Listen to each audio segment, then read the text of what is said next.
గౌరవ ముఖ్యమంత్రి గారు రాష్ట్రంలో ఉన్న రెండో కోవిడ్ దశకు సంబంధించి పరిస్థితులపై పూర్తిగా సమీక్షించడం జరిగింది. ఈ సమీక్షా సమావేశంలో నిన్న చీఫ్ సెక్రటరీ గారు, హెల్త్ సెక్రటరీ గారు, ఇతర ప్రజాప్రతినిధులు అండ్ మన హెల్త్ డిపార్ట్మెంట్ సంబంధించిన హెచ్ఓడీస్ అందరూ కూడా పార్టిసిపేట్ చేయడం జరిగింది. పూర్తిగా ఆల్మోస్ట్ సుమారు హానరబుల్ చీఫ్ మినిస్టర్ గారు 4 గంటల పైగా సుదీర్ఘంగా సమావేశం నిర్వహించడం, ఈ రెండో దశ కోవిడ్ కట్టడి నివారణకు సంబంధించి సలహాలు సూచనలు అమూల్యమైనగా అందించడం జరిగింది.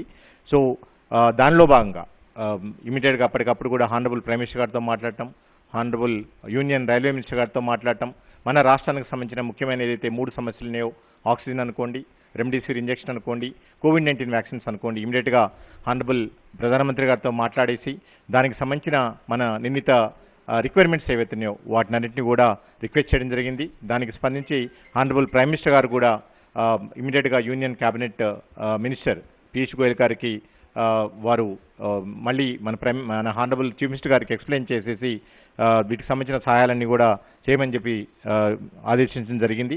సో దానికి అనుగుణంగా ఆల్రెడీ ఆ రెస్పాన్స్ మనం ఈరోజు చూస్తున్నాం. ఇకపోతే హానరబుల్ చీఫ్ మినిస్టర్ గారి ఆదేశాల ప్రకారం ప్రతిరోజు కూడా డైరెక్టర్ ఆఫ్ మెడికల్ ఎడ్యుకేషన్ గారు, నేను మన కోవిడ్ సెకండ్ వేవ్ పరిస్థితుల్ని అంటే సిచ్యువేషన్ని తెలంగాణ రాష్ట్ర ప్రజలకి ఎక్స్ప్లెయిన్ చేయడం జరుగుతుంది. ప్రతిరోజు సాయంత్రం కూడా మేము మన ప్రసార మాధ్యమాల ద్వారా ప్రతిరోజు జరిగే పరీక్షలు, తర్వాత వచ్చిన కేసులు, తర్వాత హాస్పిటల్స్లో ఉన్న ఎంతమంది ఉన్నారు, ఎంత బెడ్స్ ఖాళీగా ఉన్నాయి, వీటికి సంబంధించిన స్థితిగతులన్నీ కూడా ప్రజలకి మీ మాధ్యమాల ద్వారా తెలియజేయడం జరుగుతుంది. ఈరోజు ఈరోజు మనం ఇంత ముందు వరకు కూడా ప్రతిరోజు ఉదయం పూట బులెటిన్ ఇచ్చేవాళ్ళం, కోవిడ్-19 బులెటిన్. ఇప్పటి నుంచి కూడా ప్రతిరోజు 6 గంటల సమయంలో ఈ బులెటిన్ని రిలీజ్ చేయడం జరుగుతుంది. ఇప్పటి వరకు పరీక్షలు తీసుకుంటే ఈరోజు సాయంత్రం 5:30 గంటల వరకు కూడా ఉదయం నుంచి పరీక్షల పరిస్థితి తీసుకుంటే మనం 65,375 పరీక్షలు నిర్వహించుకోవడం జరిగింది. ఈ 65,375 పరీక్షల్లో 5,559 పాజిటివ్ కేసులు రావడం జరిగింది. సో ఇప్పటి వరకు మనం చేసిన పరీక్షల సంఖ్య మన రాష్ట్రంలో 1,34,88,498 పరీక్షలు మనం నిర్వహించుకున్నాం. టోటల్ పాజిటివ్ కేసులు వచ్చేసి 4,87,199 మనం పాజిటివ్ కేసులు నిర్ధారించుకోవడం జరిగింది. ఈరోజు మాత్రం 5,559 కేసెస్ మనకి రాష్ట్ర వ్యాప్తంగా కూడా నిర్ధారణ చేయడం జరిగింది. సో ఇకపోతే ఈరోజు రికవరీ అయిన కేసులు తీసుకుంటే మనకి 88,061 కేసులు మనం ఈరోజు హాస్పిటల్ నుంచి డిశ్చార్జ్ అవ్వడం కానివ్వండి, హోమ్ ఐసోలేషన్ నుంచి వాళ్ళని రిలీజ్ చేయడం ద్వారా కానివ్వండి, లేదా మన కోవిడ్ కేర్ సెంటర్స్ ఏదైతే ఉన్నాయో దాని ద్వారా వాళ్ళందరినీ కూడా డిశ్చార్జ్ చేయడం ద్వారా కానివ్వండి, మొత్తం మీద 8,061 మందిని మనం ఈరోజు కోవిడ్ నుంచి కూడా వాళ్ళు పూర్తిగా స్వస్థత చేకూరి ఇంటికి వెళ్ళడం జరిగింది. సో ఈ విధంగా మనం చూసుకుంటే మన రికవరీ రేట్, తెలంగాణ రాష్ట్ర రికవరీ రేట్ సుమారు 85% రికవరీ రేట్ మనం నమోదు చేస్తున్నాం. వేరే రాష్ట్రాలతో పోలిస్తే, ఎస్పెషల్లీ మన పక్కనున్న సదరన్ స్టేట్స్తో పోల్చుకుంటే కూడా చాలా ఎక్కువగా హై రికవరీ రేట్ ఉండటం జరిగింది. సో మన దీనికి సంబంధించి మన కేసెస్, యాక్టివ్ కేసులు ఈ రోజు వరకు కూడా ఇప్పటి వరకు 71,308 యాక్టివ్ కేసెస్ మనకి రిపోర్ట్ అవడం జరిగింది. అంటే ఈ 71,308 కేసెస్లో మనకి హాస్పిటల్స్లో ఉండి ఆక్సిజన్ బెడ్స్ మీద కానివ్వండి, ఐసీయూలు, వెంటిలేటర్ మీద ఉండటము, తద్వారా మిగిలిన వాళ్ళు ఎవరైతే ఉన్నారో హోమ్ క్వారంటైన్, తర్వాత కోవిడ్ కేర్ సెంటర్స్లో ఉండేసి వాళ్ళు ట్రీట్మెంట్ తీసుకోవటం జరుగుతుంది. సో బెడ్స్ పరిస్థితి చూసుకుంటే మన తెలంగాణ రాష్ట్రంలో ఈరోజు సాయంత్రం 5:30 గంటల వరకు మొత్తం మీద మన రాష్ట్రంలో అన్ని రకాల బెడ్స్ అంటే regular beds, oxygen beds, intensive care unit beds తీసుకుంటే మొత్తం 53,527 బెడ్స్ ఉండడం జరిగింది. దాంట్లో 28,170 బెడ్స్ ఆక్యుపై చేసుకోవడం జరిగింది. ఇంకా కూడా 25,355 బెడ్స్ ఖాళీగా ఉండడం జరిగింది. బట్ దీంట్లో ఆక్సిజన్ బెడ్స్, ఐసీయూ బెడ్స్ మనకి కొంచెం ఎక్కువగా అంటే ఆక్యుపై చేయడం జరిగింది. ఈ రేషియో ప్రకారం మనం తీసుకుంటే గవర్నమెంట్లో రెగ్యులర్ బెడ్స్ వచ్చేసేసి 25% ఆక్యుపెన్సీ ఉన్నది, ఆక్సిజన్ బెడ్స్ వచ్చేసేసి 66% ఆక్యుపెన్సీ ఉన్నది, ఐసీయూ బెడ్స్ మన ఆక్యుపెన్సీ వచ్చేసేసి 73%. అంటే ఓవరాల్గా 51% మనకి బెడ్స్ ఆక్యుపెన్సీ మన ప్రభుత్వ హాస్పిటల్స్లో మనకి ఈరోజు రిపోర్ట్ అవ్వడం జరిగింది. అలాగనే ప్రైవేట్ హాస్పిటల్స్లో రెగ్యులర్ బెడ్స్లో 28%, ఆక్సిజన్ బెడ్స్లో 70%, ఐసీయూ బెడ్స్లో 74%, ఓవరాల్గా 53% బెడ్స్ ఆక్యుపై చేయడం జరిగింది. సో అంటే ఐసీయూ బెడ్స్లో మరియు ఆక్సిజన్ బెడ్స్లో ఇంకా కూడా 25 నుంచి సుమారు 35% వరకు కూడా బెడ్స్ మన దగ్గర వివిధ ప్రభుత్వ మరియు ప్రైవేట్ హాస్పిటల్స్లో ఈరోజు ఖాళీగా ఉండటం జరిగింది. సో ఓవరాల్గా మీకు ఇంతకుముందు చెప్పినట్టు బెడ్ ఆక్యుపెన్సీ వచ్చేసి 53% ఉంటే ICU beds occupancy 74%, oxygen beds occupancy 68% ఉండటం జరిగింది. ఇకపోతే ఈరోజు డెత్స్ వచ్చేసేసి 41 డెత్స్ రిపోర్ట్ అవ్వడం జరిగింది. ఇప్పటి వరకు మొత్తం మీద రాష్ట్ర వ్యాప్తంగా అంటే కోవిడ్ ప్రారంభమైన గత సంవత్సరం మార్చి 3 నుంచి ఇప్పటి వరకు కూడా 2666 మంది ఈ కోవిడ్ వ్యాధితోని మరణించడం జరిగింది. అండ్ ఈరోజు 41 మంది ఈ కోవిడ్ వ్యాధి ద్వారా వివిధ హాస్పిటల్స్లో మరణించడం జరిగింది. సో మన ఫెటాలిటీ రేట్ తీసుకుంటే తెలంగాణ ఇప్పటికి కూడా అతి తక్కువగా మన మరణాల శాతాన్ని నమోదు చేసుకుంటున్నాం. అది కేవలం 0.54% మాత్రమే మనకి నమోదవుతున్నది. అదే దేశవ్యాప్తంగా ఉన్న కేస్ ఫెటాలిటీ రేట్ తీసుకుంటే అది 1.1% వరకు కూడా మనకి నమోదవటం జరుగుతున్నది. సో ఇక నిన్నటికి సంబంధించి ఇంటింటి సర్వే ఏదైతుందో అది రాష్ట్ర వ్యాప్తంగా నిన్నటి నుంచి ప్రారంభించడం జరిగింది. హానరబుల్ చీఫ్ మినిస్టర్ గారు కూడా నిన్న దాని మీద సుదీర్ఘంగా రివ్యూ చేయడం జరిగింది. చీఫ్ సెక్రటరీ గారు కూడా నిన్న పర్సనల్గా కొన్ని అర్బన్ ప్రైమరీ హెల్త్ సెంటర్స్కి విజిట్ చేసేసి అక్కడ అందుతున్న సేవలకు సంబంధించి కోవిడ్ ఓపీ సర్వీస్ ఏదైతున్నాయో వాటికి అందుతున్న సేవలు అన్నిటి కూడా వాకప్ చేయడం జరిగింది. సో దీనికి సంబంధించి ముఖ్యంగా నిన్న రాష్ట్ర వ్యాప్తంగా మొత్తం మీద 1247 హెల్త్ ఫెసిలిటీస్లో మేము కోవిడ్ ఓపీ సర్వీస్ ఎక్స్క్లూజివ్గా కండక్ట్ చేయడం జరిగింది. దీంట్లో మొత్తం మీద రాష్ట్ర వ్యాప్తంగా ఉన్న మా సబ్ హెల్త్ సెంటర్స్ నుంచి, తర్వాత ప్రైమరీ హెల్త్ సెంటర్స్ నుంచి, తర్వాత టీచింగ్ హాస్పిటల్స్ వరకు 141,714 మందిని ఓపీలో మేము ఎగ్జామిన్ చేయడం జరిగింది. దాంట్లో 19,099 మందికి సిమ్టమాటిక్స్ని ఐడెంటిఫై చేసేసి వాళ్ళకి ఈ మెడిసిన్ కిట్స్ ఏదైతుందో కోవిడ్ మెడికల్ కిట్ని వాళ్ళందరికీ కూడా అందించడం జరిగింది. అలాగనే రాష్ట్ర వ్యాప్తంగా కమ్యూనిటీలో ఫీల్డ్ లెవెల్లో మొత్తం మీద 20,955 టీమ్స్ పర్యటించడం జరిగింది. అంటే ఈ టీమ్స్ అన్నీ కూడా 20,955 టీమ్స్ ఇంటింటికి వెళ్ళేసేసి వాళ్ళ ఆరోగ్య పరిస్థితుల్ని సర్వే ద్వారా తెలుసుకోవడం జరిగింది. తద్వారా మొత్తం మీద రాష్ట్ర వ్యాప్తంగా 11,22,369 ఇళ్లని హౌసెస్ని విజిట్ చేయడం జరిగింది. సో వీళ్ళందరినీ కూడా మళ్ళీ సిమ్టమాటిక్స్ని ఐడెంటిఫై చేసేసి వాళ్ళని మన ఓపీకి తీసుకొచ్చి మెడికల్ ఆఫీసర్ స్క్రీన్ చేయటం, వాళ్ళందరికీ కూడా అవసరమైన వాళ్ళందరికీ కూడా వాళ్ళకు కూడా కిట్స్ ఇవ్వటం జరిగింది. సో ముఖ్యంగా ప్రజలకి దీనికి సంబంధించి తెలంగాణ రాష్ట్ర ప్రభుత్వం దేశంలోని అన్ని రాష్ట్రాల కంటే ముందుగా ఎస్పెషల్లీ ట్రీట్మెంట్ ఫస్ట్ అనే నినాదంతో, ఎందుకంటే పరీక్షల కంటే ప్రాణాలు ముఖ్యం అనే నినాదంతో, ఎందుకంటే తద్వారా ఇప్పుడు మనం ఈ మధ్యకాలంలో చూస్తున్నాం పరీక్షల వల్ల ప్రతి ఒక్కళ్ళు కూడా పరీక్షలు చేయించుకున్న తర్వాతనే ట్రీట్మెంట్ స్టార్ట్ చేద్దాం అండ్ ఆ పరీక్షా ఫలితాలు రావడానికి కొంచెం టైం పట్టడం, తద్వారా విలువైన సమయం ఏదైతే ఉందో సిమ్టమ్స్ వచ్చిన తర్వాత ఏదైతే మందులు వాడాలో వాళ్ళు సకాలంలో మందులు వాడకపోవటం వల్ల కొన్ని రకాల పరమైన సమస్యలు తలెత్తడం, కొంతమంది హాస్పిటల్లో సీరియస్ సివియారిటీతోనే అడ్మిట్ అవ్వటం, ఇవన్నీ కూడా జరుగుతున్నాయి. వీటిని దృష్టిలో పెట్టుకొని తెలంగాణ రాష్ట్ర ప్రభుత్వం యుద్ధ ప్రాతిపదికన ఈ రాష్ట్ర వ్యాప్తంగా ఉన్న అన్ని ఆరోగ్య కేంద్రాలలో ఓపీ సర్వీసెస్ స్టార్ట్ చేయటం, అట్లే మా ఏఎన్ఎంస్ అండ్ ఆశా కార్యకర్తల ద్వారా రాష్ట్ర వ్యాప్తంగా ఇంటింటికి తిరిగేసేసి ప్రజల ఆరోగ్య పరిస్థితులను తెలుసుకోవటం, వాళ్ళకి కిట్స్ ఇవ్వటం అనే బృహత్తర కార్యక్రమాన్ని చేపట్టడం జరిగింది. అది చాలా చక్కగా వెళ్తుంది, ప్రజల నుంచి అపూర్వ స్పందన లభిస్తుంది. అండ్ దీనికి సంబంధించి ముఖ్యంగా ప్రజలకు విజ్ఞప్తి చేసిందంటే ముఖ్యంగా ఈ కిట్స్ ఏదైతే ఉన్నాయో దయచేసి సిమ్టమ్స్ ఉన్నవాళ్ళు మాత్రమే వాడాలి. చాలామంది కొన్ని ప్రాంతాల నుంచి మా దృష్టికి రావడం జరిగింది, ముందే అడ్వాన్స్గా మాకు ఇవ్వండి అని చెప్పేసి మా వైద్య ఆరోగ్య శాఖ సిబ్బంది కూడా తెలియజేయడం జరిగింది. ప్రతి ఇంటికి తిరిగి ఎవరికైతే సిమ్టమ్స్ ఐడెంటిఫై చేస్తారో ఐడెంటిఫై చేసిన తర్వాత వాళ్ళని అక్కడ స్క్రీన్ చేసేసి మళ్ళీ మెడికల్ ఆఫీసర్ దగ్గర తీసుకురావటం, మెడికల్ ఆఫీసర్ కంప్లీట్గా వాళ్ళని ఎగ్జామిన్ చేసేసి వాళ్ళకి కౌన్సిలింగ్ ఇచ్చి ఈ కిట్ని ఈ హోమ్ కోవిడ్ మెడికల్ కిట్ ఏదో వాళ్ళని ఎలా వాడాలి, ఏమేమి జాగ్రత్తలు తీసుకోవాలి, ఈ కౌన్సిలింగ్ ద్వారా వాళ్ళకి తెలియజేయటం జరుగుతున్నది. దయచేసి అనవసరంగా, ఎందుకంటే ఇప్పటి వరకు మనం చూస్తున్నాం చాలామంది మనకి రాబోయే రోజుల్లో కోవిడ్ వస్తుందేమో అని చెప్పేసి కొంతమంది ఇళ్లలో ఆక్సిజన్ సిలిండర్స్ పెట్టుకుంటున్నారు, కొంతమంది ఇళ్లలో రెమ్డెసివిర్ ఇంజక్షన్లు పెట్టుకుంటారు, కొంతమంది ఎలాంటివి లేకపోయినా సరే భయంతోనో ఆదుర్దాతోనో హాస్పిటల్స్లో అడ్మిట్ అవ్వడం కూడా జరుగుతున్నది. సో వీటి వల్ల అనవసరమైన కృత్రిమ కొరత అనేది ఏర్పడుతుంది. ఆక్సిజన్ సిలిండర్స్కి అయితేంది, లేదా రెమ్డెసివిర్ ఇంజక్షన్లకి అయితేంది, హాస్పిటల్లో బెడ్స్ అయితేంది.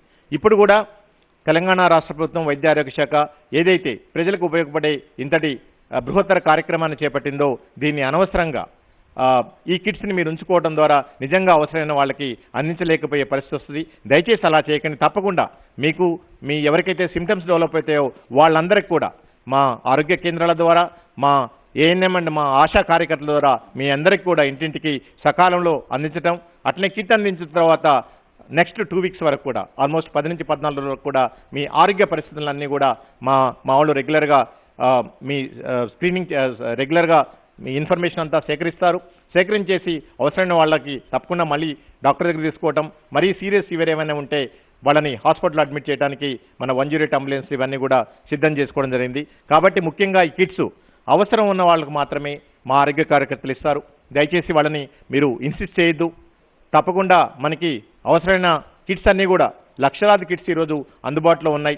అలా అని చెప్పేసి మీరు దయచేసి ఇళ్లలో పెట్టుకొని మళ్ళీ దానికి కూడా ఒక కృత్రిమ కొరత సృష్టించొద్దని చెప్పేసి ప్రజలకి విజ్ఞప్తి చేస్తున్నాం. అండ్ ఎవరైతే వీళ్ళు తీసుకుంటారో కిట్స్ తీసుకున్న వాళ్ళందరూ కూడా, సిమ్టమ్స్ ఉన్న వాళ్ళందరూ కూడా ఎవరైతే హోమ్ ఐసోలేషన్లో ఉన్నారో దయచేసి వాళ్ళు 2 వారాల వరకు హోమ్ ఐసోలేషన్లోనే ఉండండి. మీ కుటుంబ సభ్యులకు దూరంగా ఉండండి. ఒక సపరేట్ రూమ్లో ఉండండి. ఏదైతే కోవిడ్-19 నిబంధనలు ఉన్నాయో అవి దయచేసి పాటించండి. మేము మందులు వేసుకుంటున్నాం, ఇంకా మాకు ఏమీ కాదు, మేము బయట తిరగవచ్చు అని చెప్పేసి దయచేసి అలాంటి ప్రయోగాలు మీరు చేయొద్దని చెప్పేసి మీ అందరికీ విజ్ఞప్తి చేస్తున్నాం. ఎందుకంటే ఒకసారి సిమ్టమ్స్ డెవలప్ అయిన తర్వాత మీరు మందులు వాడుతున్నప్పుడు మీకు కంప్లీట్గా పూర్తి రెస్ట్ కావాలి. అంటే నార్మల్గా ఎనీ వైరస్కి మన బాడీలో ప్రవేశించిన తర్వాత రెస్ట్ అంటే విశ్రాంతి అనేది చాలా చాలా ముఖ్యమైనది. బలవర్ధకమైన ఆహారం తినటం అనేది చాలా చాలా ముఖ్యమైనది.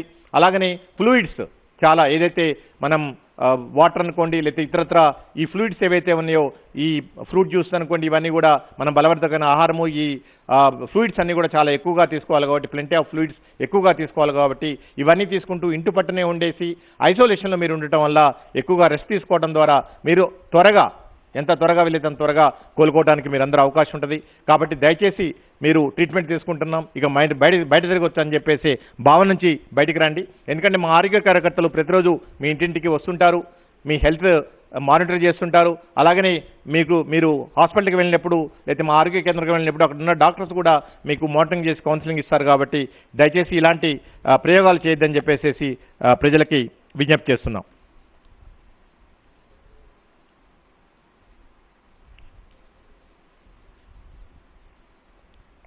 ఇకపోతే ఈ వ్యాక్సినేషన్కి సంబంధించి ఆల్రెడీ నిన్నటి వరకు ఏదైతే వ్యాక్సినేషన్ ప్రోగ్రామ్ ఉందో దానికి సంబంధించిన ఇన్ఫర్మేషన్ అంతా కూడా ఇవ్వడం జరిగింది. ముఖ్యంగా నిన్న హానరబుల్ చీఫ్ మినిస్టర్ గారు ఈ వ్యాక్సినేషన్ ప్రోగ్రామ్ని రివ్యూ చేస్తూ ఎస్పెషల్లీ సెకండ్ డోస్ ఎవరైతే డ్యూ ఉన్నారో, అంటే ఫస్ట్ డోస్ తీసుకొని కోవిషీల్డ్ 6 వారాలు కంప్లీట్ అయిన వాళ్ళు, అలాగనే కోవాక్సిన్ 4 వారాలు కంప్లీట్ అయిన వాళ్ళందరికీ కూడా ప్రాముఖ్యత అంటే ఇంపార్టెన్స్ ఇచ్చేసేసి వాళ్ళకి 2 డోసులు ఇవ్వడం ద్వారా పూర్తి రక్షణ దొరికే అవకాశం ఉంటుంది. కాబట్టి వాళ్ళకి సెకండ్ డోస్ని వాళ్ళ డ్యూ డేట్స్ ప్రకారం ఇవ్వమని చెప్పేసి హెల్త్ డిపార్ట్మెంట్కి తర్వాత చీఫ్ సెక్రటరీ గారికి డైరెక్షన్స్ ఇవ్వడం జరిగింది. దాని ప్రకారము మీకు మళ్ళీ మేము పూర్తి ఇన్ఫర్మేషన్ ఇస్తాం. ఈ సెకండ్ డోస్ని మనం ఎలా స్టార్ట్ చేస్తామని చెప్పేసి. సో ఇప్పటి వరకు కూడా మనం రాష్ట్ర వ్యాప్తంగా తీసుకుంటే సెకండ్ డోస్ ఈ 31 మే వరకు డ్యూ ఉన్నవాళ్ళు మన రాష్ట్రంలో 19,92,257 మంది ఉన్నారు. అంటే మొత్తం మీద ఈ సెకండ్ డోస్ ఈరోజు అంటే ఫస్ట్ నుంచి ఈ 31 వరకు మనం కంప్లీట్ చేసుకోవాల్సిన వాళ్ళు కోవాక్సిన్ అయితే 3,30,714 మంది, కోవిషీల్డ్ అయితే 16,61,543 మందికి మనం సెకండ్ డోస్ ఇచ్చుకోవాలి. అలాగనే 15 డేస్ తీసుకుంటే మనం సుమారు అంటే ఈ 15th మే వరకు తీసుకుంటే 4,99,432 మంది సెకండ్ డోస్కి బోత్ కోవాక్సిన్ అండ్ కోవిషీల్డ్ అంటే కోవిషీల్డ్ 6 వారాలు కంప్లీట్ అయిన వాళ్ళు, కోవాక్సిన్ 4 వారాలు కంప్లీట్ అయిన వాళ్ళు వీళ్ళందరూ డ్యూ ఉన్నారు. వీళ్ళందరికీ కూడా ఈ 15 రోజుల్లో సుమారు 5 లక్షల మందికి మనం సెకండ్ డోస్ వ్యాక్సిన్ వేసుకోవాల్సిన అవసరం ఉన్నది. దాని ప్రకారం చీఫ్ సెక్రటరీ గారు మార్నింగ్ నుంచి కూడా హెల్త్ సెక్రటరీ గారు దీన్ని రివ్యూ చేస్తున్నారు. సో ఈ సెకండ్ డోస్ని ఎలా అందించాలి, దానికి సంబంధించిన కోవిన్ పోర్టల్లో ఎలా అనుసంధానం చేసుకోవాలి, దీనికి సంబంధించిన ఇన్ఫర్మేషన్ మ్యాక్సిమం ఈ రోజు రాత్రి వరకు కూడా అందించడం జరుగుతున్నది. బట్ డెఫినెట్గా రేపటి నుంచి ఏదైతే వ్యాక్సినేషన్ ప్రోగ్రామ్ స్టార్ట్ అవుతుందో ఈ సెకండ్ డోస్ తీసుకునే వాళ్ళకి ప్రాముఖ్యత ఇవ్వడం జరుగుతుంది. ఫస్ట్ ప్రయారిటీ ఎవరైతే డ్యూ డేట్ కంప్లీట్ అయ్యి ఉన్నారో, ఎందుకంటే రాష్ట్ర వ్యాప్తంగా మాకు చాలా ఫోన్ కాల్స్ వస్తున్నాయి. మా కాల్ సెంటర్స్ కూడా మేము సెకండ్ డోస్ మరి ఆల్రెడీ కంప్లీట్ అయిపోయింది, ఎందుకంటే ఇప్పుడున్న కోవిన్ పోర్టల్లో మనకి ఎక్స్క్లూజివ్గా సెకండ్ డోస్ ఎవరైతే డ్యూ ఉన్నారో దాని ప్రకారం వాళ్ళు రిజర్వ్ చేసుకోవడానికి అవకాశం లేకుండా పోయింది ఈ పోర్టల్లో. ఆల్రెడీ మన తెలంగాణ రాష్ట్ర ప్రభుత్వం గవర్నమెంట్ ఆఫ్ ఇండియా కూడా రిక్వెస్ట్ చేయడం జరిగింది, ఎందుకంటే సెకండ్ డోస్ డ్యూ ఉన్న వాళ్ళకి ప్రాముఖ్యతనిచ్చుకొని వాళ్ళు వాళ్ళ స్లాట్ కానివ్వండి, వాళ్ళ వ్యాక్సిన్ సెంటర్స్ కానీ రిజర్వ్ చేసుకోవడం ద్వారా వాళ్ళు వ్యాక్సిన్ పొందితే బాగుంటుంది. ఇలాంటి మార్పులు మీరు ఈ కోవిన్ సాఫ్ట్వేర్లో చేయమని చెప్పేసి వాళ్ళని రిక్వెస్ట్ చేయడం జరిగింది. దానికి సంబంధించి వాళ్ళు కూడా ఈ మార్పులను మేము త్వరలో తీసుకొస్తున్నామని చెప్పారు. బట్ అప్పటి వరకు ఎవరైతే డ్యూ ఉన్నారో మనము వాళ్ళకి ప్రాముఖ్యత ఇచ్చేసేసి వాళ్ళు ఆల్రెడీ సెకండ్ డోస్కి డ్యూ ఉన్నారు కాబట్టి వాళ్ళకి వ్యాక్సిన్ అందించడం ద్వారా వాళ్ళకి కంప్లీట్ ప్రొటెక్షన్, ఈ వైరస్ నుంచి పూర్తి రక్షణ దొరికే అవకాశం ఉంటుంది. కాబట్టి రేపటి నుంచి జరిగే ఈ కోవిడ్-19 వ్యాక్సినేషన్ ప్రోగ్రాంలో రాష్ట్ర వ్యాప్తంగా అన్ని గవర్నమెంట్ కోవిడ్ వ్యాక్సిన్ సెంటర్స్లో రెండో డోస్ వాళ్ళకి ప్రాముఖ్యత ప్రాధాన్యత ఇవ్వడం జరుగుతుంది. కాబట్టి ఎవరైతే రెండో డోస్ డ్యూ ఉన్నారో ప్రజలెవరూ కూడా ఆదుర్దపడాల్సిన అవసరం లేదు. తప్పకుండా మీ అందరినీ కూడా ప్రతి సెంటర్ వైజ్ కూడా మేము జిల్లా వారీగా ఆ జిల్లాల్లో ఉన్న అన్ని గవర్నమెంట్ కోవిడ్ వ్యాక్సినేషన్ సెంటర్స్, తర్వాత ప్రైవేట్ కోవిడ్ వ్యాక్సిన్ సెంటర్స్ వాళ్ళు కూడా మా దగ్గరకు వచ్చి వ్యాక్సిన్ తీసుకునే అవకాశం ఉంటుంది. కాబట్టి వాళ్ళందరినీ కూడా లైన్ లిస్ట్ ప్రిపేర్ చేస్తున్నాం. తద్వారా మీకు మెసేజ్ల రూపంలో కానివ్వండి, ఇతరత్ర సాధనాల రూపంలో కానివ్వండి మీ అందరికీ తెలియజేయటం, మీరందరూ కూడా మీ దగ్గరలో ఉన్న వ్యాక్సిన్ సెంటర్కి వెళ్ళడం ద్వారా మీ సెకండ్ డోస్ తీసుకోవడానికి అవకాశం ఉంటుంది. ఇకపోతే వ్యాక్సిన్ నిల్వలకు సంబంధించి మన తెలంగాణ రాష్ట్రంలో ఈరోజు తీసుకుంటే ఈరోజు ఉదయానికి ఓపెనింగ్ బ్యాలెన్స్ వచ్చేసి మనకి టోటల్ వ్యాక్సిన్ 3,74,900 ఉన్నది మొత్తం మీద. సో నేను ఇంతకుముందు చెప్పినట్లు కేవలం 15 రోజులకే కేవలం సెకండ్ డోస్ వాళ్ళకే సుమారు 5 లక్షల డోసులు కావాలి.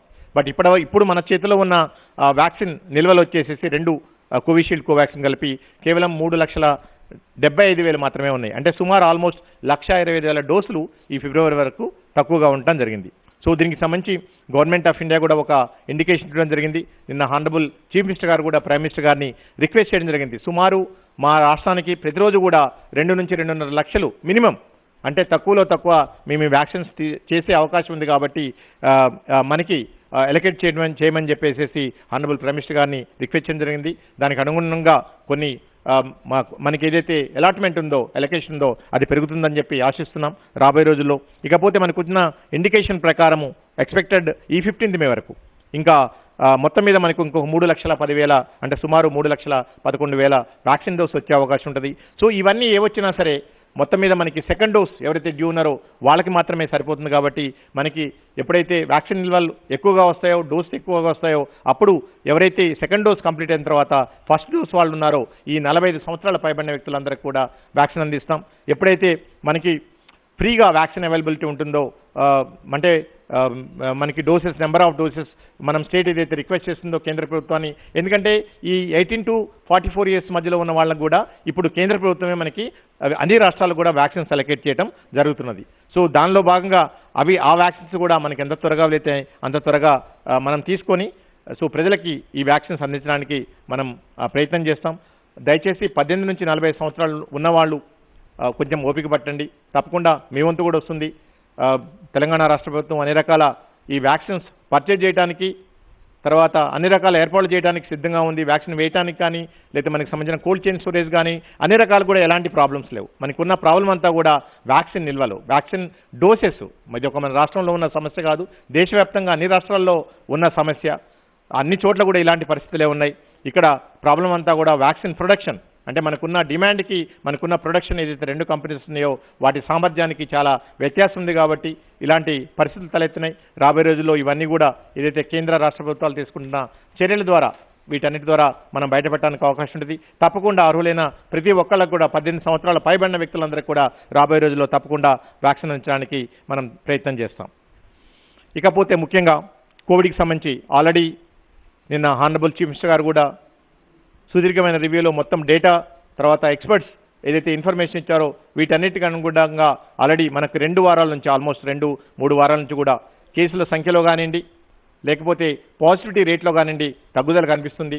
తప్పకుండా రాబోయే 3 నుంచి 4 వారాల్లో మనకి మరింత కేసులు న్యూ ఇన్ఫెక్షన్స్ తగ్గే అవకాశం ఉంటుంది.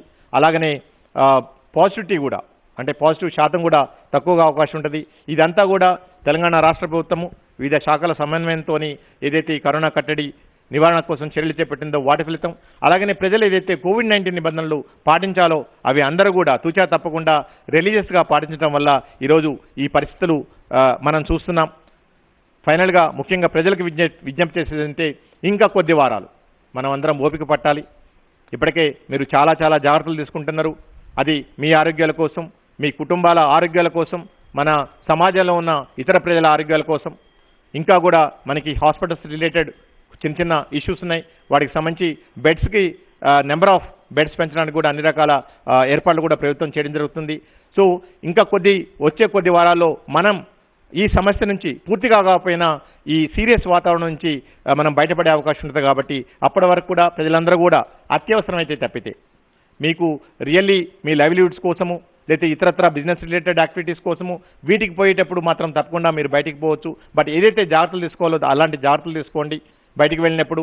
అండ్ ఇంట్లో మిగిలిన వాళ్ళందరూ కూడా దయచేసి ఇళ్ళకే పరిమితం అవ్వండి. అలాగనే ఈ ఫంక్షన్స్ అనుకోండి, ఇతరత్ర అనుకోండి, ఎందుకంటే మనకి వచ్చే కొద్ది రోజుల్లోనే పెళ్లిళ్ళు స్టార్ట్ అవుతున్నాయి. ఆల్రెడీ చాలా ఫంక్షన్స్ స్టార్ట్ అవుతున్నాయి. ఆల్రెడీ నిన్న హానరబుల్ చీఫ్ మినిస్టర్ గారు ఆదేశించడం జరిగింది. పెళ్లిళ్ళకైతే నాట్ మోర్ దెన్ 100 మంది కంటే ఎక్కువగా పర్మిషన్ ఇవ్వద్దని చెప్పేటది. అలాగనే ప్రజలు ఎక్కువగా గుమికూడటము, ఇలాంటి బహిరంగ ప్రదేశాలకి గుంపులకి సమూహాలకి దూరంగా ఉండటం ద్వారా మిమ్మల్ని మీరు రక్షించుకోవడానికి అవకాశం ఉంటుంది. అలాగనే బయటకు వస్తే తప్పకుండా మాస్క్ వేసుకోవటం అండ్ ఎస్పెషల్లీ డబుల్ మాస్క్. ఎప్పుడు కూడా తెలంగాణ వైద్య ఆరోగ్య శాఖ ప్రజలకు ముందే అడ్వైజరీ ఇస్తున్నది. మేము ఇంతకుముందు చెప్పాం, ఎట్లయితే క్లోజ్ సెట్టింగ్స్ ఉన్నాయో అక్కడ ఎయిర్ బాన్ అంటే గాలి ద్వారా కూడా వస్తుందని చెప్పి ఈరోజు అది క్లియర్గా ప్రూవ్ అయింది. కాబట్టి మీరు బయట ఉన్నప్పుడు డబుల్ మాస్క్ వేసుకోవటం, అలాగనే ఇంట్లో ఉన్నప్పుడు మినిమం సింగిల్ మాస్క్ వేసుకోవడం ద్వారా మీ కుటుంబంలో సభ్యులకి లేకపోతే ఎవరైతే ఎల్డర్లీ పీపుల్ ఉన్నారో వాళ్ళకి రాకుండా ఉండడానికి అవకాశం ఉంది. అట్లా రెగ్యులర్గా చేతులు పరిశుభ్రంగా ఉంచుకోవడం అనుకోండి. మీరు బలవర్ధకమైన ఆహారం తీసుకోవడం ద్వారా అనుకోండి, ఎక్కువగా ఫ్లూయిడ్స్ తీసుకోవడం ద్వారా అనుకోండి. ఈ టైంలో మిమ్మల్ని అందరూ కూడా మీరు రక్షించుకోవడానికి ఉంటుంది. ఫైనల్గా ప్రజల సంరక్షణ కోసం ప్రభుత్వం ఎన్నో చర్యలు తీసుకుంటుంది. ఆ ప్రభుత్వానికి సహకరిస్తూ ప్రజలు అంటే మనం అందరం కూడా సమస్యగా ముందుకు సాగి ఈ కోవిడ్ మహమ్మారి రెండో దృష్టి నుంచి తప్పకుండా బయటపడతామని ఆశిస్తున్నాం. అలాగనే ఈ జాగ్రత్తలు ఇలానే కంటిన్యూ చేస్తూ ఈ వ్యాక్సినేషన్ ప్రోగ్రామ్ని మనం విస్తృతం చేసుకుంటే ప్రజలు ఏదైతే బయట దేశాలు కానివ్వండి లేకపోతే ఇతర శాస్త్రవేత్తలు కానివ్వండి ఏదైతే 3వ దేశ 4వ దేశాన్ని మాట్లాడుతున్నారో ఇవన్నిటిని కూడా మనం అందరం కలిసికట్టుగా రాష్ట్ర ప్రభుత్వము తర్వాత ప్రజలు మనం అన్నీ కూడా ఒమ్ము చేయాలి. అండ్ రాబోయే రోజుల్లో తప్పకుండా వీటన్నిటి నుంచి కూడా బయటపడదామని ఆశిస్తున్నాం. ఇప్పుడు మన డైరెక్టర్ ఆఫ్ మెడికల్ ఎడ్యుకేషన్ గారు ఎస్పెషల్లీ హాస్పిటల్ రిలేటెడ్ అట్లనే ప్రజలు ఈ సమయంలో ముఖ్యంగా తీసుకోవాల్సిన జాగ్రత్తలు అలాగే ఈ నివారణకు సంబంధించి ప్రజలందరికీ కూడా వారి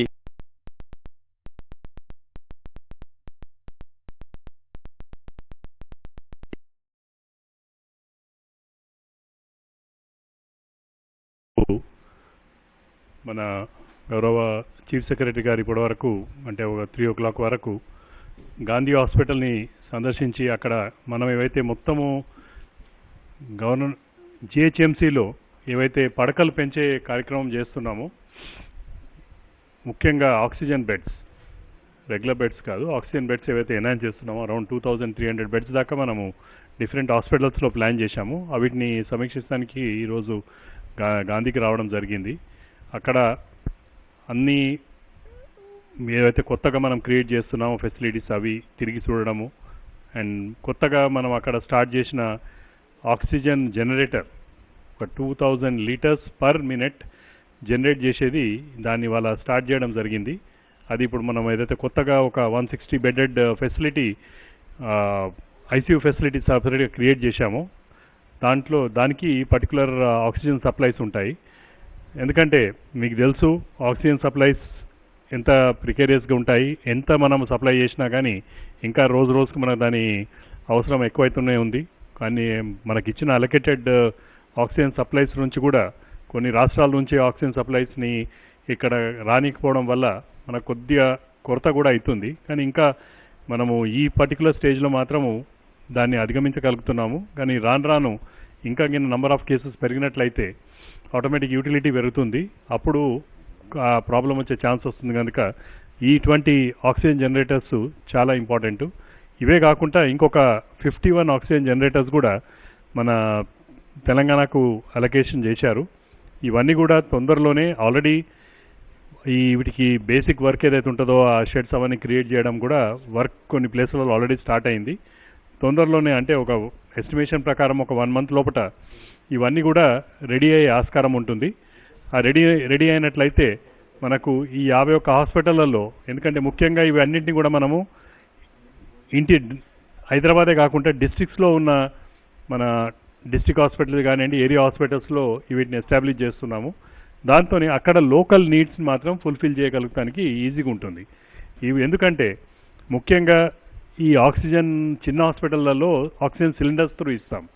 దానివల్ల ఏమవుతుందంటే ట్రాన్స్పోర్ట్ కానివ్వండి, ఒక్కోసారి లిక్విడ్ ఆక్సిజన్ ఎవరైతే రీఫిల్లర్స్ ఉంటారో వాళ్ళ దగ్గర డిలే కావడం వల్ల కొద్దిగా ప్రాబ్లమ్స్ అయితే ఛాన్స్ ఉంటుంది కనుక వీటిని మనం అధిగమించడానికి ఈ న్యూ ఆక్సిజన్ జనరేటర్స్ అన్నవి చాలా యూస్ఫుల్ అవుతాయి.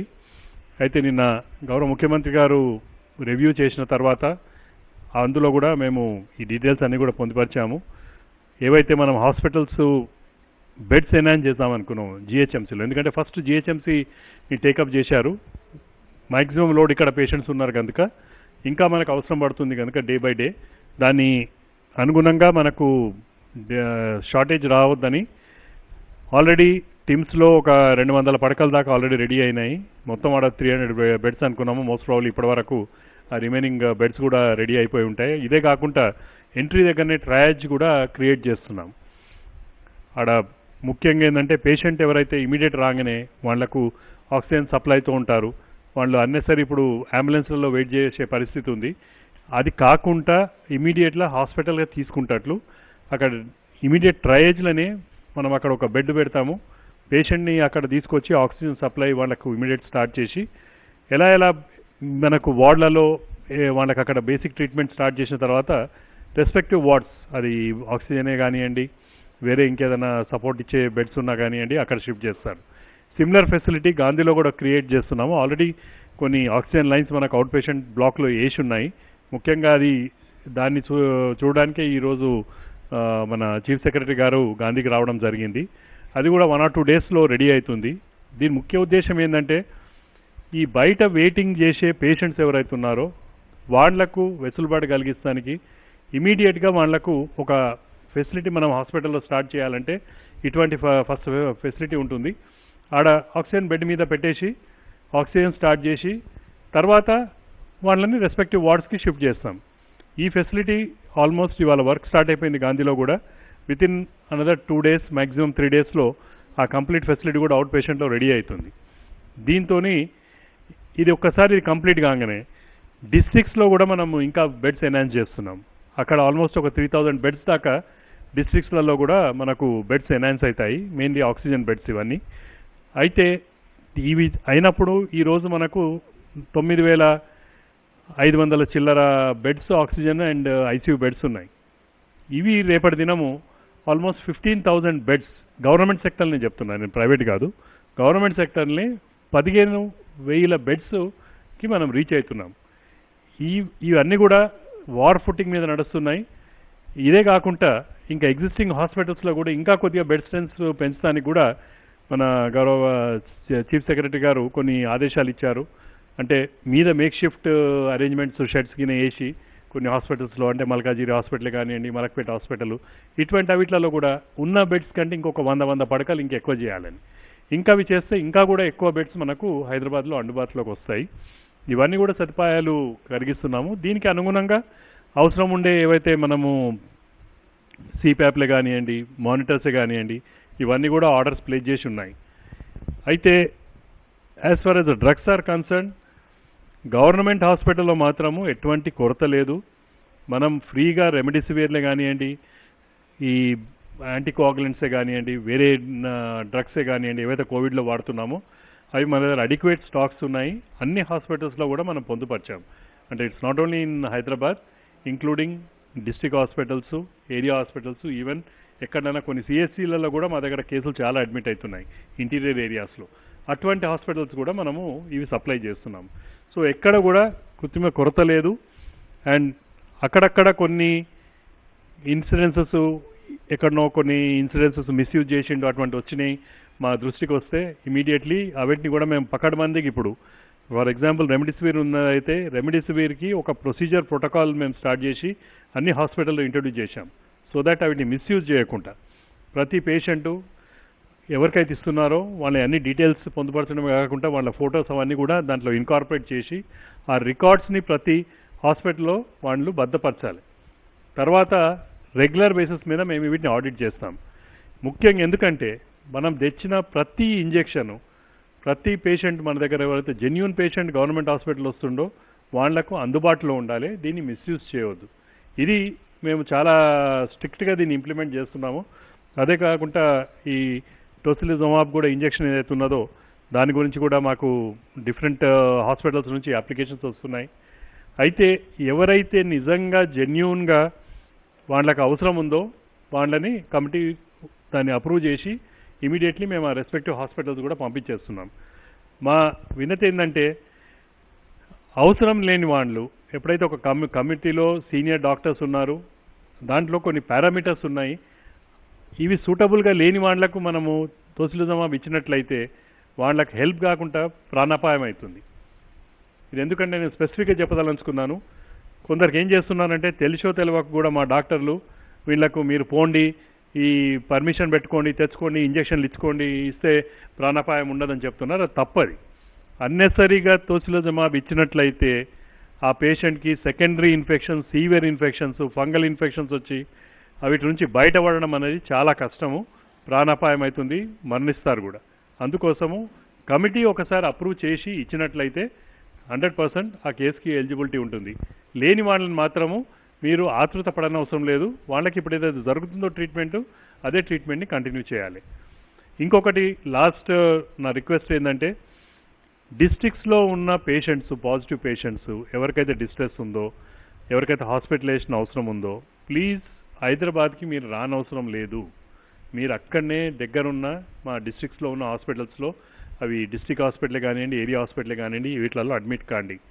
అన్నెసరీ హైదరాబాద్కి వచ్చినట్లయితే అక్కడ ఫెసిలిటీస్ ఇప్పుడు మీరు బెడ్ స్ట్రెంత్ ఏదైతే ఉన్నదో మనం దాన్ని స్టడీ చేసినట్లయితే maximum number of beds fill up అవుతున్నాయేమో సిటీలో.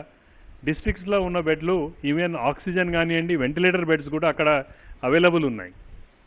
కానీ మనము హాస్పిటల్ స్టాటిస్టిక్స్ తీసి చూసినట్లయితే డిస్ట్రిక్ట్స్ దగ్గర కూడా ఎంతో మంది పేషెంట్స్ వచ్చి ఇక్కడ అడ్మిట్ అవుతున్నారు.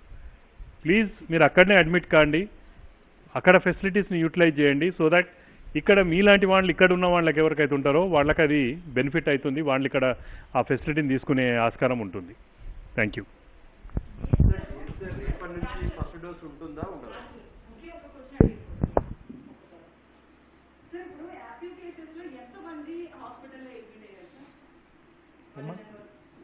ఇప్పుడు హాస్పిటల్లో ఉన్న వాళ్ళు మనం ఇంతకుముందు లెక్క తీసుకున్నాం కదా. హాస్పిటల్స్ రిలేటెడ్ వచ్చేసేసి హాస్పిటల్స్లో మీరు ఆక్సిజన్ బెడ్స్ తీసుకుంటే మొత్తం మీద గవర్నమెంట్ అండ్ ప్రైవేట్లో మనకి 14,032 బెడ్స్ ఉండడం జరిగింది ఆక్సిజన్ బెడ్స్. దాంట్లో వేకెంట్ వచ్చేసి 6,484 ఉన్నాయి. అంటే మిగిలినవన్నీ కూడా అంటే సుమారు 8,000 వరకు కూడా పేషెంట్స్ ఉన్నారు ఆక్సిజన్ బెడ్స్లో. ఐసీయూ బెడ్స్లో వచ్చేసేసి మనకి టోటల్గా 11,194 ఐసీయూ బెడ్స్ ఉన్నాయి. దాంట్లో ఆక్యుపై వచ్చేసి 8,271, ఇంకా 2,922 ఉన్నాయి. బట్ ఇక్కడ మనం అర్థం చేసుకోవాల్సింది ఏంటంటే సుమారు 50% మందికి పైగా పేషెంట్స్ ఇప్పుడు పక్క రాష్ట్రాలు ఎస్పెషల్లీ ఆంధ్రప్రదేశ్, మహారాష్ట్ర, కర్ణాటక, ఛత్తీస్గఢ్ ఇవి కాకుండా మనకి ఇతర నార్త్ స్టేట్స్ నుంచి కూడా ఎయిర్ అంబులెన్స్ ద్వారా కూడా మనకి రెగ్యులర్గా ప్రతిరోజు ఇద్దరు ముగ్గురు పేషెంట్స్ కూడా రావడం జరుగుతున్నది. కాబట్టి మన బీయింగ్ హైదరాబాద్ ఒక మెడికల్ హబ్ కాబట్టి సో ఇక్కడికి రావడం సహజం. ఇక్కడ క్వాలిటీ ట్రీట్మెంట్ దొరుకుతుంది మన ప్రభుత్వ అండ్ ప్రైవేట్ హాస్పిటల్స్లో కూడా. కాబట్టి ప్రజలందరూ కూడా ఇక్కడికి వస్తున్నారు. సో వాళ్ళని తీసుకుంటే మిగిలిన ఎవరైతే ఉన్నారో మన వాళ్ళు కూడా ఇక్కడ అడ్మిట్ అయ్యి ట్రీట్మెంట్ తీసుకుంటున్నారు.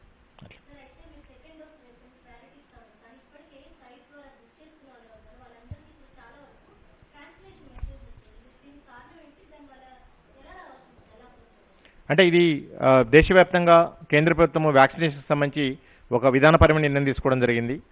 ఎవరైతే ఫస్ట్ డోస్ కంప్లీట్ అయ్యి సెకండ్ డోస్ డ్యూ ఉన్నారో, అంటే అది కోవిషీల్డ్ అయితే 6 వారాలు, కోవాక్సిన్ అయితే 4 వారాలు, ఈ కంప్లీట్ డ్యూ పీరియడ్ అయిపోయిన వాళ్ళందరికీ కూడా ప్రాధాన్యత ఇచ్చి వాళ్ళకి సెకండ్ డోస్ కంప్లీట్ చేయమని చెప్పేసి డైరెక్షన్స్ ఇవ్వడం జరిగింది. దాని ప్రకారం కూడా మన తెలంగాణ రాష్ట్రంలో కూడా ఎవరైతే డ్యూ డేట్ కంప్లీట్ అయి ఉన్నారో వాళ్ళందరినీ కూడా డిస్ట్రిక్ట్ వైజు తర్వాత ఈవెన్ ప్రతి వ్యాక్సిన్ సెంటర్ వైజ్ కూడా మేము ఐడెంటిఫై చేస్తున్నాం. వాళ్ళందరికీ కూడా వ్యాక్సిన్ అందించడం ద్వారా ఏదైతే పాక్షికమైన రక్షణ దొరికిందో దాన్ని పూర్తి రక్షణగా కన్వర్ట్ చేయడానికి ప్రభుత్వం ప్రయత్నం చేస్తుంది. అది మొదటి భాగం. నేను మాట్లాడేది సెకండ్ డోస్ వాళ్ళకే. దానికి సంబంధించి విధి విధానాలు మీకు తెలియజేస్తాం అట్లా. ఎందుకంటే ఇప్పుడు మేము మాకున్న ఇష్యూ కోవిన్ సాఫ్ట్వేర్లో ఏంటంటే ఇప్పుడు సెకండ్ డోస్ వాళ్ళకి మేము వెయ్యాలి అంటే వాళ్ళు స్లాట్ రిజర్వ్ చేసుకోమని చెప్పాలి, బికాజ్ ఇట్స్ ఆన్లైన్ పోర్టల్ కాబట్టి. బట్ అక్కడ ఓన్లీ సెకండ్ డోస్ వాళ్ళు రిజిస్టర్ చేసుకోవడానికే అవకాశం లేదు. దానికి సంబంధించిన మార్పులు చేయమని చెప్పేసి కేంద్ర ప్రభుత్వాన్ని ఆల్రెడీ రిక్వెస్ట్ చేయడం జరిగింది. వాళ్ళు తప్పకుండా చేస్తామని చెప్పారు.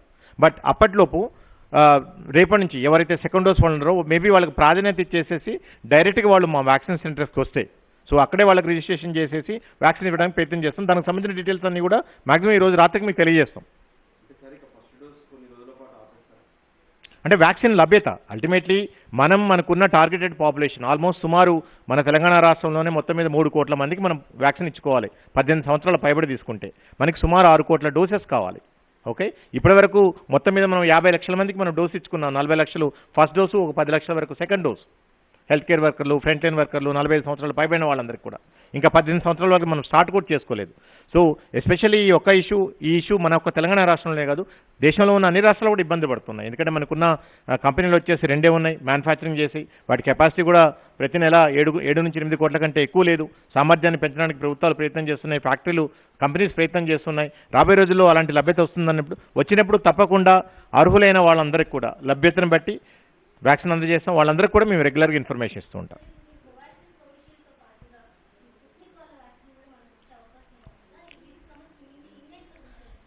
ఇంతవరకు దానికి సంబంధించి అల్టిమేట్లీ ఇదంతా కూడా ఒక సెంట్రలైజ్డ్ సిస్టమ్ ద్వారా కేంద్ర ప్రభుత్వం అలొకేట్ చేస్తున్నది.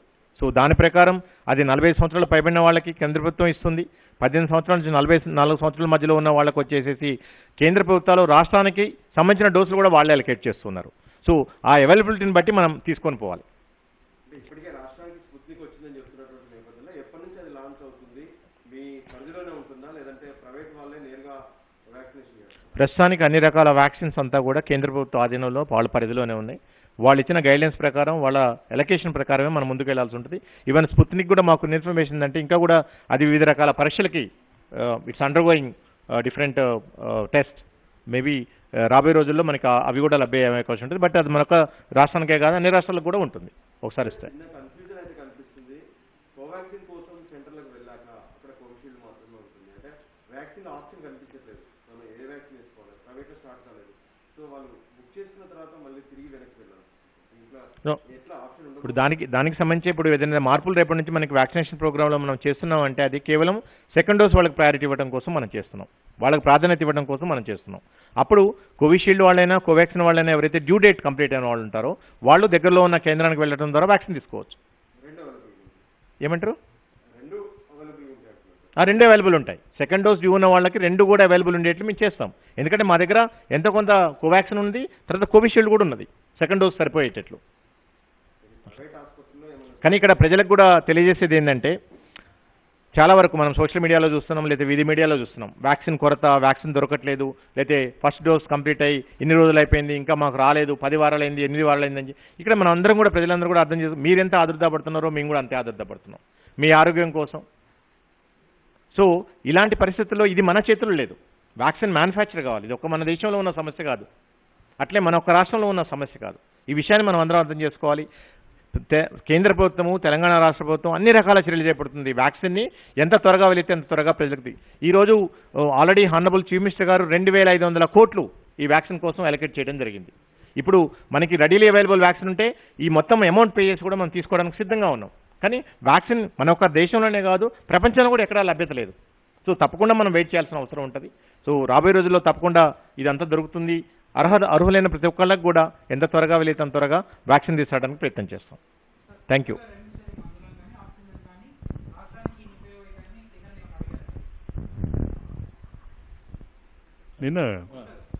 నిన్న గౌరవ ముఖ్యమంత్రి గారు ఎస్పెషలీ మన ఆక్సిజన్ రిక్వైర్మెంట్ ఏదైతే ఉందో దాని అసెస్మెంట్ ప్రకారము మనకు ఇప్పటివరకు అలొకేటెడ్ 420 మెట్రిక్ టన్స్ ఉంటే అందులో కూడా కొన్ని రాష్ట్రాల నుంచి పొరుగు రాష్ట్రాల నుంచి రాణిస్తలేరు. సో ఇవన్నీ కూడా కలుపుకొని మాకు minimum 500 metric tons per day requirement ఉంటుంది. అదే కాకుండా అదే అనుగుణంగా రెమ్డెసివిర్ కూడా, ఎందుకంటే రెమ్డెసివిర్ కూడా సెంట్రల్ గవర్నమెంట్ ఆధీనంలో ఉంది కనుక అవి కూడా దాని కోటా పెంచాలి మాకు. ముఖ్యంగా పక్క రాష్ట్రాల నుంచి ఆల్మోస్ట్ పేషెంట్స్ ఒక 50% పేషెంట్స్ మనకు హైదరాబాద్కి వస్తున్నారు. వీళ్ళలో చాలామంది సీరియస్ కేసెస్ ఇవి. ఆర్డినరీ కేసులా అయితేనేమో వాళ్లకు రెమ్డెసివిర్ అవసరం ఉండదు, కానీ ఇవి సీరియస్ కేసెస్ కనుక ఇప్పుడు మనకు ఎస్పెషల్లీ ప్రైవేట్ సెక్టర్ హాస్పిటల్స్లలో 50% పేషెంట్స్ వాళ్ళే ఉన్నారు. సో దాన్ని కూడా దృష్టిలో పెట్టుకొని రెమ్డెసివిర్ కోటాని పెంచాలి అని కూడా సార్ రిక్వెస్ట్ చేయడం జరిగింది.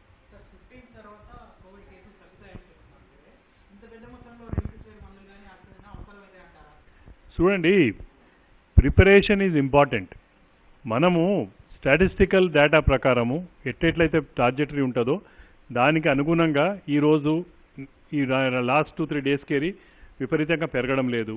అంటే మనకు పాత ఎక్స్పీరియన్స్ ప్రకారం మనం అనుకునేది ఏంటంటే ఆటోమేటిక్గా తగ్గుముఖం పడుతుంది స్లోగా అన్నది. అంతేగాని ఈ ఎస్టిమేషన్స్ మీద మనం ప్రిపరేషన్ చేయకపోతే రేపు ఇంకా 4 రోజులు ఇది ఎక్స్టెండ్ అవుతుంది.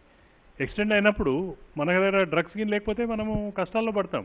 అండ్ ఇంకోటి, ఈ రోజు వచ్చినా కానీ రేపటి దినం కూడా కేసులు వస్తుంటాయి. మొత్తం తగ్గిపోయాక కూడా నెంబర్ ఆఫ్ కేసులు వస్తూనే ఉంటాయి మీకు రోజు. అటువంటి కూడా కేసులకి అవి వాడుకోవచ్చు, అదేం ప్రాబ్లం ఉండదు. అంటే ముఖ్యంగా ప్రజలు మీ ద్వారా ప్రజలకు విజ్ఞప్తి చేసిందంటే, ఫస్ట్ వేవ్ టైంలో కూడా తెలంగాణ రాష్ట్ర ప్రభుత్వం మీద కరోనా కట్టడి నివారణ మీద చాలామంది చాలా రకాలుగా విమర్శించడం జరిగింది. బట్ చివరికి ఫైనల్గా ఫస్ట్ వేవ్ని మన తెలంగాణ దేశంలో అన్ని రాష్ట్రాల కంటే మెరుగ్గా ప్రజలకి ఆరోగ్య సేవలు అందించడంలో కానివ్వండి, దాన్ని కట్టడి చేయడంలో కానివ్వండి మనం ముందంజలో ఉన్నాం, నెంబర్ 1లో అని చెప్పేసి ఆల్రెడీ క్లియర్గా ప్రూవ్ అవ్వడం జరిగింది. ఈవెన్ సెకండ్ వేవ్లో కూడా ప్రజలకి ఎప్పటికప్పుడు కూడా మేము రెగ్యులర్గా అలర్ట్స్ ఇస్తున్నాం. మనం అలర్ట్స్ జనవరి, ఫిబ్రవరి మాసాల నుంచే మనం ఇవ్వడం జరిగింది. ఎప్పుడు ఎవరెవరు ఎలాంటి జాగ్రత్తలు తీసుకోవాలి, ప్రభుత్వం కూడా దీనికోసం ఎలా ప్రిపేర్ కావాలి అని చెప్పేసి కూడా ఈరోజు మనం లాస్ట్ ఇయర్ సెప్టెంబర్లో తీసుకుంటే మనకి కేవలం 18,000-20,000 బెడ్స్ ఉన్నాయి.